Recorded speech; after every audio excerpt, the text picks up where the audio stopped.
코로나19 사태로부터 벗어나 일상으로 되돌아가기 위한 백신 접종이 한창인 가운데 국내 의료진들을 대상으로 하는 백신 접종도 속도를 내고 있습니다. 의료진들은 집단 면역 형성을 위해 백신은 필수라며 접종 이득이 훨씬 큰 만큼 과도한 불안감을 가지지 말라고 당부했습니다. 동국대학교 일산병원의 백신 접종 현장을 최선호 기자가 다녀왔습니다. 국내 코로나19 백신 접종이 3주 차에 접어들면서 상급 종합병원 의료진들의 접종도 본격화됐습니다. 각 병원들은 방역에 만전을 기하고 있지만 워낙 많은 이들이 오가는 탓에 집단 감염 우려가 높아 보건 종사자들의 면역 형성이 시급한 상황.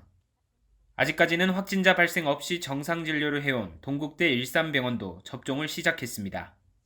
병원에 근무하는 1,200여 명의 의사와 간호사들은 앞으로 일주일 동안 아스트라제네카 백신을 맞게 됩니다.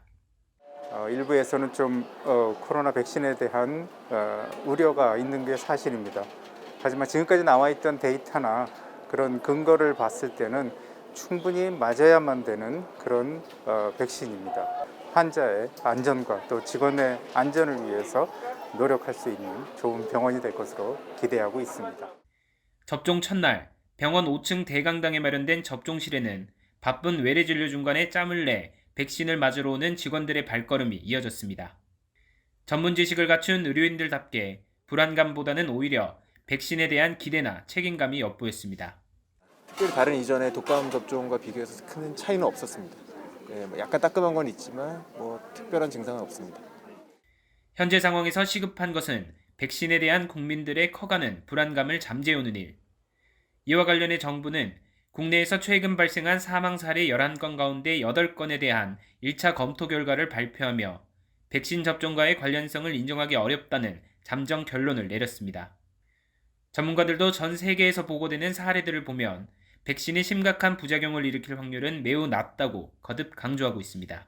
충분한 조사와 또 명확한 설명이 당연히 필요한 상황이긴 하지만 접종을 했을 때가 접종하지 않았을 때보다 훨씬 더 이득이 크다고 보고 있기 때문에 또 너무 불안해하기보다는 백신 접종 후에 이상 반응 여부를 면밀히 관찰하고 일상생활을 방해할 정도의 불편함이 있다면 즉시 가까운 의료기관을 찾으라고 당부했습니다.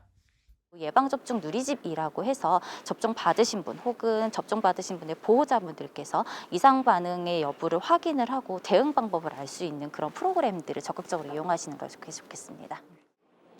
백신 접종이 시작되고 열흘이 지난 지금까지 접종을 마친 국민은 30만 명을 넘어섰습니다. 다만 시간이 지날수록 이상 반응에 대한 불안감도 커지고 있는 만큼 정부와 방역 당국의 체계적인 조사와 신속하고 투명한 정보 공개도 필요해 보입니다. 동국대 일산병원에서 BBS 뉴스 최선호입니다.